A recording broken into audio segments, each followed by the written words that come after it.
নমস্কার। আপনারা দেখছেন কলকাতা টিভি। আমি আশিস চট্টোপাধ্যায়।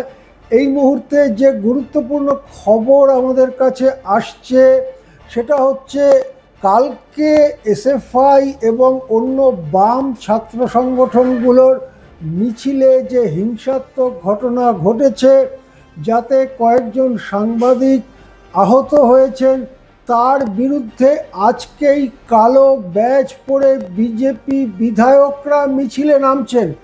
বিজেপি বিধায়ক, বিজেপি এমএলএরা আজ দুপুরে ওই ঘটনার নিন্দা করে মিছিল করবেন বলে জানা যাচ্ছে। সকাল থেকে পরপর যেসব ঘটনা ঘটেছে সেটা আমরা জানিয়েছি কলকাতা টিভিতে।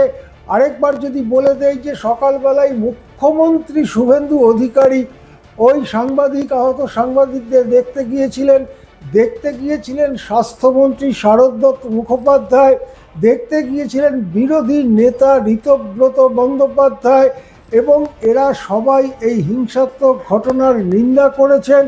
এবারে যেটা জানা যাচ্ছে, আজ দুপুরে কালো ব্যাজ পরে বিজেপির বিধায়করা শহরের মাঝখানে মিছিল করবেন এই হিংসাত্মক ঘটনার বিরুদ্ধে।